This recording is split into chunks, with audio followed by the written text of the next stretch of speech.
अस्सलाम वालेकुम स्टूडेंट्स। आज कल जो लेक्चर हम पढ़ेंगे क्लास फर्स्ट का chapter number 2 vectors and equilibrium का आर्टिकल है। बेटा इससे पहले लेक्चर में हमने पढ़ा था addition of vector by rectangular components. आज हम पढ़ेंगे जो पहला आपका इस आर्टिकल था वो था addition of vectors by head to tail rule. बेटा addition of vectors by rectangular components start करते हैं। फॉर एग्जांपल आपके पास कोई सी भी दो वेक्टर्स है, एक वेक्टर बेटा आपके पास ए और एक वेक्टर आपके पास बी है। आपने इस वेक्टर्स को एड अप किया by head to tail rule.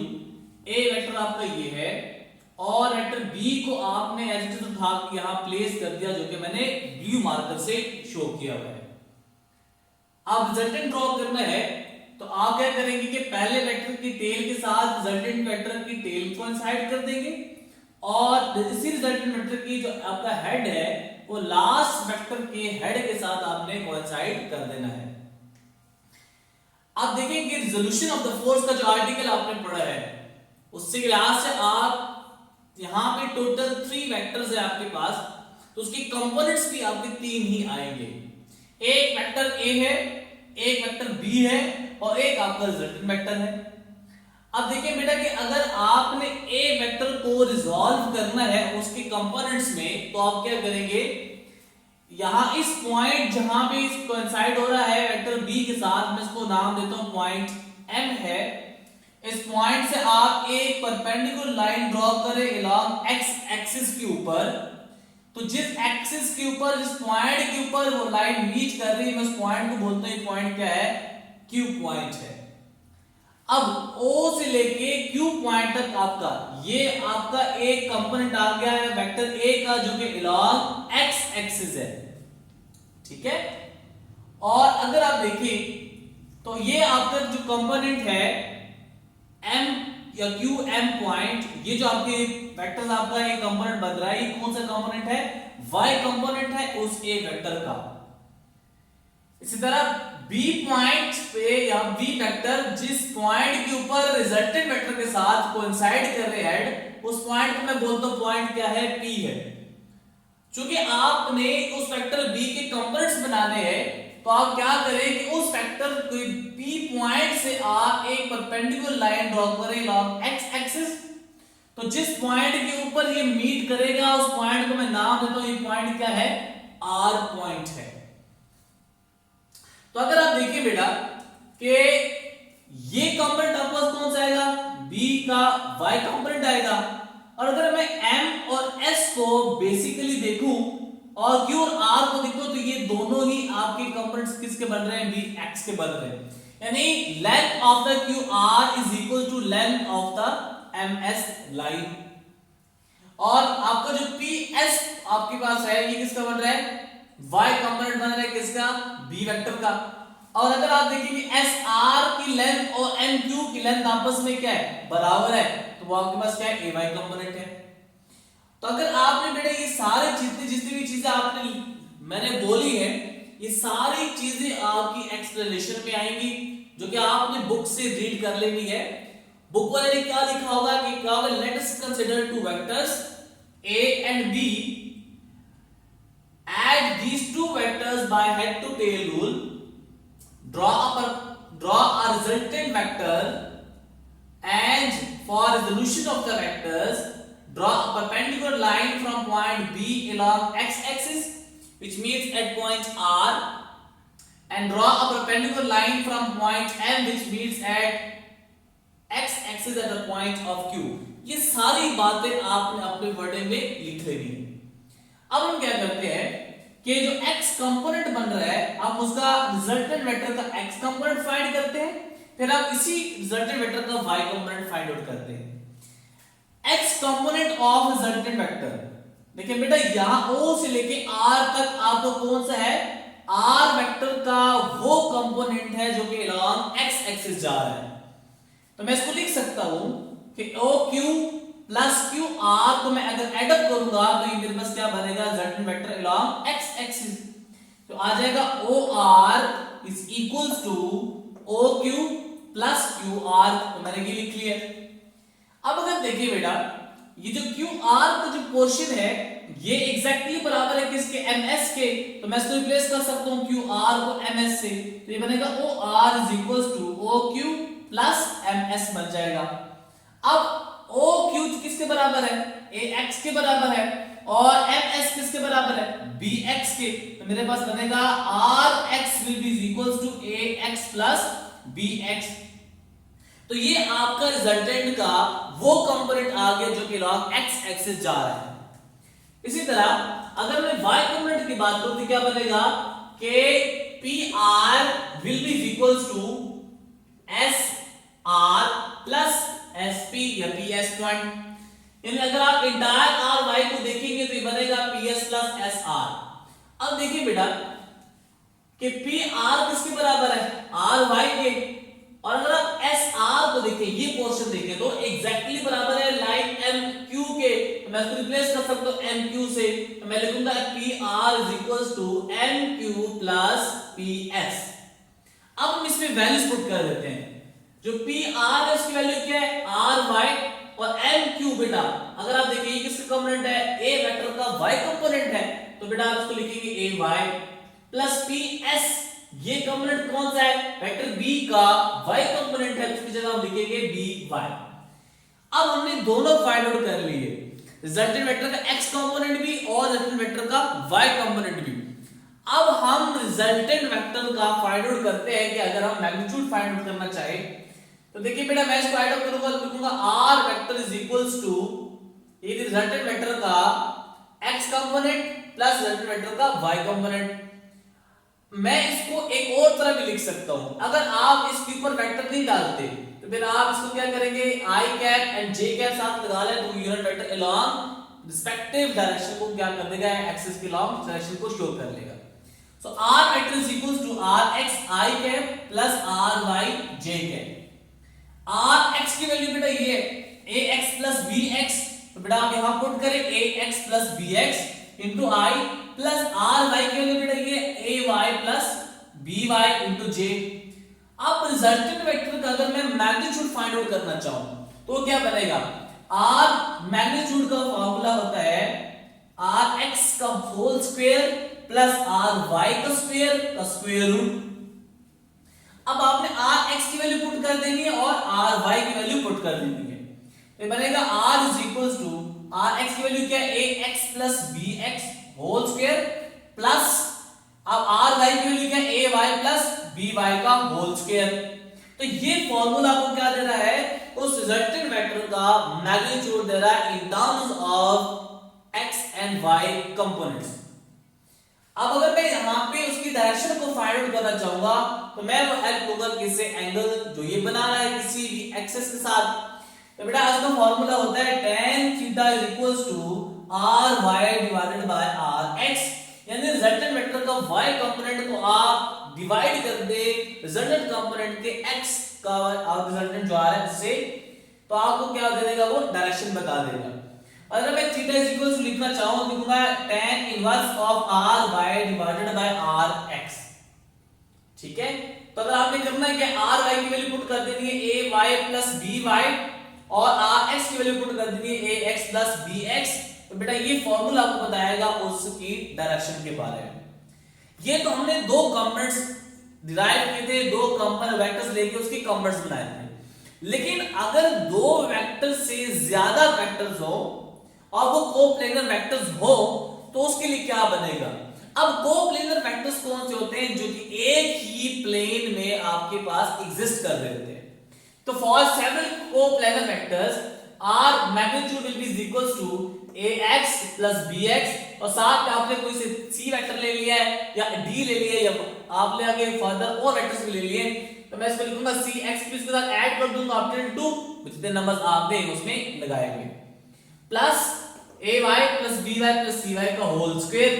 और अगर आप इसी तरह उसकी डायरेक्शन फाइंड करनी है तो बेटा आएगा theta is equal to tan inverse of ax plus bx plus cx। ये बेटा आपके देखिए आप लिखेंगे बेटा कि ay plus by plus cy और divided by ax plus bx divided by 2cx। y components को आपने डोमिनेटर में रखना है और जो आपका x कंपोनेंट है वो कहां पे आएगा, डिनोमिनेटर में आएगा। अब देखिए बेटा कि अगर ये कोई भी वेक्टर्स किसी x एक्सिस के साथ एंगल बना रहा है थीटा, तो देखिए कि इसकी पॉसिबिलिटी क्या बनते हैं। फॉर एग्जांपल आपका ये x कंपोनेंट है, ये आपका y एक्सिस है, और अगर आपका जो वेक्टर है वो फर्स्ट क्वाड्रेंट में लाई कर रहा है and this vector a makes an angle theta with x axis, तो याद रखिए जितना एंगल थीटा बन रहा है उतना ही आपके पास क्या बनेगा, यहां पे एंगल फाई बनेगा। तो फर्स्ट वेक्टर में याद रखिए कि उसका resultant vector along x component भी पॉजिटिव आएगा और resultant vector along y axis भी क्या आएगा, आपके पास पॉजिटिव आएगा। लेकिन अगर ये वेक्टर किसी और क्वाड्रेंट में चला जाता है तो उस टाइम पे हमने थीटा की वैल्यू कुछ और आएगी। देखिए बेटा अगर आपका यही वेक्टर जो a आपने चूज किया हुआ है वो एक x एक्सिस के साथ एंगल बना रहा है फाई, तो अगर आपने थीटा फाइंड आउट करना है तो बेटा सेकंड क्वाड्रेंट में r x की वैल्यू नेगेटिव और r y की वैल्यू क्या होती है, पॉजिटिव होती है। तो आपको करना क्या पड़ेगा कि 180 डिग्री में से उस एंगल जो ये बना रहा है वेक्टर उसको क्या करना पड़ेगा, सब्ट्रैक्ट करना पड़ेगा। इसी तरह अगर ये वेक्टर थर्ड क्वाड्रेंट में आ जाता है तो थर्ड क्वाड्रेंट में क्या होगा, एक तो रिजल्टेंट वेक्टर का x कंपोनेंट नेगेटिव और y का कंपोनेंट भी क्या हो जाएगा, वो नेगेटिव हो जाएगा। अगर आपने एंगल थीटा फाइंड करना है तो जितना एंगल वो बना रहा है x एक्सिस के साथ, यानी x एक्सिस के साथ आपका एंगल जितना बन रहा है उसको आपने ऐड अप कर देना है किसके साथ, 180 डिग्री के साथ। फिर अगर ये वेक्टर फोर्थ क्वाड्रेंट में लाई कर रहा है तो वहां पे rx की वैल्यू पॉजिटिव और ry की वैल्यू नेगेटिव। तो जितना एंगल आपके पास बन रहा है वो वेक्टर x एक्सिस के साथ बना रहा है, तो बेटा आपने उसको सब्ट्रैक्ट कर लेना है किसके साथ, 360 डिग्री के साथ सब्ट्रैक्ट कर लेना है। याद रखिए जब भी हम एक्सिस के साथ एंगल को डिफाइन करते हैं तो वो वेक्टर पॉजिटिव x एक्सिस के साथ एंटी क्लॉकवाइज हम मूव करते हैं, ठीक है। तो ये आपके पास क्या था कि अगर आपने किसी भी वेक्टर्स को ऐड करना है उसके रेक्टेंगुलर कंपोनेंट्स की फॉर्म में। अब हम एमसीक्यू सॉल्व करते हैं बेटा। एमसीक्यूज ये है कि maximum number of perpendicular components of a vector R, एक वेक्टर के मैक्सिमम परपेंडिकुलर कंपोनेंट्स कितने हो सकते हैं। ऑप्शन नंबर ए अल्फा आपके पास है 2, बीटा ऑप्शन बेटा 3, चार्ली ऑप्शन 5 है और डेल्टा ऑप्शन आपके पास क्या है, इनफाइनाइट। यही एमसीक्यूज आपसे कुछ इस तरह पूछा जा सकता है कि maximum number of components of a vector R. यहां पे देखिए परपेंडिकुलर है, यहां पे परपेंडिकुलर का वर्ड नहीं है और ऑप्शन आपके दोनों एमसीक्यूज में क्या है, सेम है।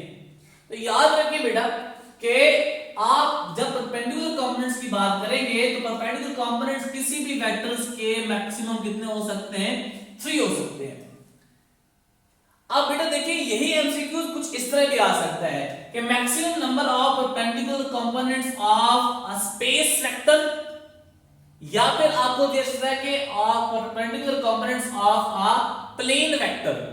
तो प्लेन वेक्टर बेटा आपका 2 डायमेंशनल होता है और स्पेस वेक्टर आपका 3 डायमेंशनल होता है। तो अगर प्लेन वेक्टर की बात करेगा तो आपका ऑप्शन ए आएगा, 2 आपके पास परपेंडिकुलर कंपोनेंट्स हो सकते हैं। लेकिन अगर वो स्पेस वेक्टर की बात करता है तो वो आपके पास कितने आएंगे, 3 आएंगे। तो इस एमसीक्यूज के लिहाज से आपका जो बीटा ऑप्शन है वो करेक्ट बनता है। Maximum number of components of a vector R, आप एक किसी भी वेक्टर के इनफाइनाइट कंपोनेंट बना सकते हैं। जिस तरह आप स्केलर को ऐड कर सकते हैं बेटा कि 4 8 आपके पास है, इसको मैं कंपोनेंट्स में डिवाइड करूं तो 5 + 3 भी हो सकता है, 4 + 4 भी हो सकता है, 7 + 1 भी हो सकता है, 6 + 8 भी हो सकता है। अगर मैं इस तरह भी तो लिख सकता हूं कि बेटा 7.5 + 0.5, फिर 7 प्लस आपके पास देखिए कि 6.5 + 1.5, तो बेटा इस तरह इसके बहुत सारे कंपोनेंट बन सकते हैं एक स्केलर नंबर के।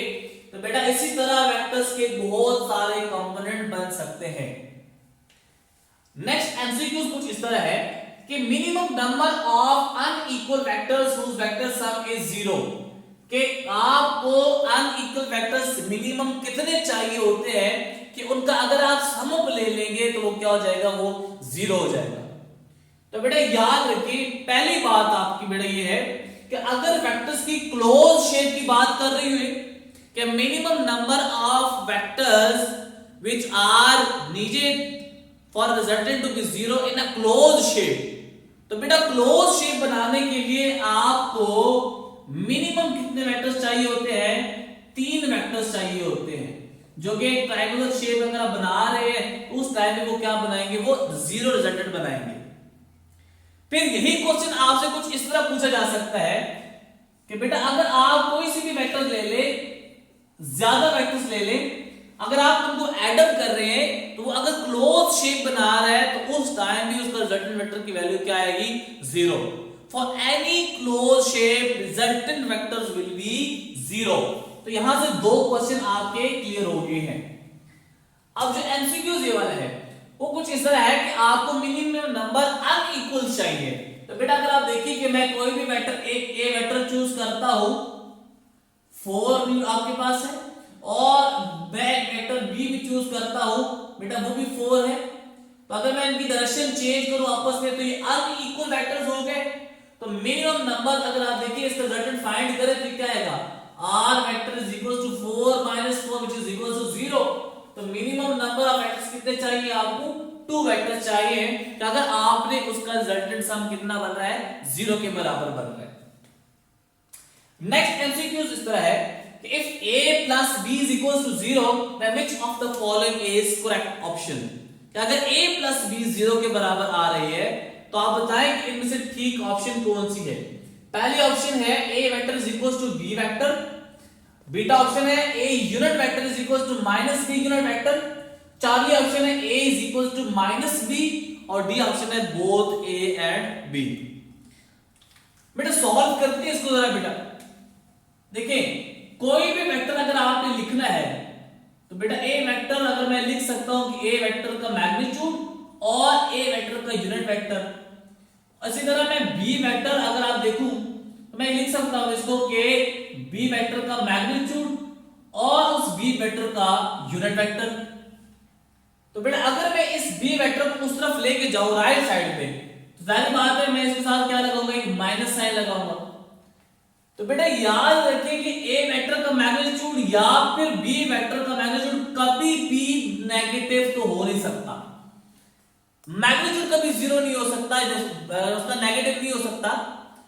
अब देखिए मैं इस टर्म्स को इस तरह भी लिख सकता हूं कि ए वेक्टर का अगर मैग्नीट्यूड नेगेटिव नहीं हो सकता तो उनके आपके पास क्या होंगे, यूनिट वेक्टर आपके पास इंटरेक्शन आपस में अपोजिट हो सकती है।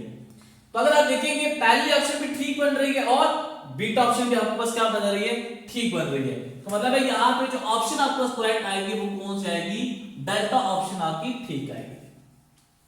नेक्स्ट एमसीक्यूज क्या है बेटा कि if a force of 10 newton is acting on a body makes an angle of 30 degree with the y axis then fx component will be. अगर आप देखें कि कोई भी फोर्स आपके पास है जो कि y एक्सिस के साथ एंगल 30 डिग्री बना रही है तो आप उसका हॉरिजॉन्टल कंपोनेंट फाइंड आउट करें। 5 न्यूटन पहला option, 8.6 Newton beta option, Charlie option 10 Newton और डेल्टा ऑप्शन आपके पास क्या है, नन ऑफ दी। अब अच्छा बच्चे कैसे सॉल्व करते हैं इसको, आप कहते हैं बेटा कि fx is equal to f cos theta और f की वैल्यू बेटा आपके पास कितनी है 10 और cos 30 वैल्यू पुट कर देते हैं बेटा। तो यहां आता है 0.866 और बेटा इसको 10 से मल्टीप्लाई करो तो आएगा 8.6 न्यूटन। तो बच्चे डायरेक्ट ऑप्शन ठीक कर लेते हैं कि आपके पास क्या है, बीटा ऑप्शन ठीक है। लेकिन याद रखिए बेटा कि अगर आपको ये वर्ड नजर आ रहा है विद द y एक्सिस तो y एक्सिस के साथ एंगल कितना बना रहा है, 30 डिग्री। इसका मतलब क्या हुआ कि अगर आप इसको लेंगे कि कोई भी फोर्स F है और वो y एक्सिस के साथ एंगल बना रहा है कितना, 30 डिग्री, तो ये एंगल कितना बन जाएगा एक्सिस के साथ, 60 डिग्री, बिकॉज 90 माइनस 30 कितना हो जाएगा, 60 डिग्री। अब हम जब इसको सॉल्व करेंगे तो ये बनेगा f is equals to fx into cos theta, fx is equals to f cos theta, fx is equals to f value 10 और cos थीटा की वैल्यू आपने कितनी पुट कर देनी है, 60 डिग्री। तो बेटा इसको सॉल्व करेंगे ये आएगा 10 इनटू cos 60 बेटा होता है 1/2, तो बेटा ये आ जाएगा fx is equal to 5 newton. तो बेटा जो आपकी ठीक ऑप्शन बनती है वो कौन सी बन रही है, यहाँ पे अल्फा ऑप्शन ठीक बन रही है। ये बात ध्यान में रखनी है कि y एक्सिस के साथ हम जब भी एंगल देखेंगे तो बेटा आपने इंटायर एंगल से इसको सब्ट्रैक्ट कर देना है। हमेशा हम जब आप एक्सिस की बात करते हैं, मैंने पहले भी बोला कि हम एक्स एक्सिस के साथ उसको मेजर करते हैं, पॉजिटिव एक्स एक्सिस के साथ in the direction of anti clockwise. Next MCQ है कि if A vector magnitude is equal to 3 newton and B vector magnitude is equal to 2 newton और r की वैल्यू आपके पास 1 न्यूटन आ रही है, तो आप एंगल बताएं between vector a and vector b। Option आपको गिवन है 0, beta option 180, Charlie option 90 degree और डेल्टा ऑप्शन आपके पास कितनी है 60। देखिए बेटा सॉल्व करते हैं इसको जरा। a वेक्टर मैग्नीट्यूड बेटा आपके पास कितना गिवन है 3 न्यूटन, b वेक्टर मैग्नीट्यूड कितना गिवन है बेटा 2 न्यूटन और r वेक्टर मैग्नीट्यूड कितना बराबर बेटा 1 न्यूटन। तो देखिए कि अगर मैं r वेक्टर मैग्नीट्यूड फाइंड करूं जरा तो a माइनस क्या आ जाएगा b, तो बेटा ये आ जाएगा 3 - 2 which is equals to 1 Newton. तो ये केस कब पॉसिबल है, जब आपका वेक्टर a और वेक्टर b आपस में क्या हो पैरेलल हो और थीटा की वैल्यू वहां पे क्या होगी 0 डिग्री होगी। तो 0 डिग्री एंगल के ऊपर आपका ये क्या बनेगा कंडीशन बनेगी। तो हम यहां पे जो ठीक ऑप्शन बनेगी वो आपके पास क्या बनेगी alpha option that is equals to 0 degree. तो ये बेटा आपके पास था कि addition of vectors by rectangular components और फिर उसके बाद हमने बड़े इंपॉर्टेंट आपके पास एमसीक्यू सॉल्व किए। उम्मीद है बेटा आपको ये चीज समझ आया होगा। कोई भी क्वेश्चन आप कमेंट में पूछ सकते हैं बेटा। तो नेक्स्ट सेशन में एक और आर्टिकल से हाजिर होंगे, तब तक के लिए बेटा फिर अल्लाह हाफिज।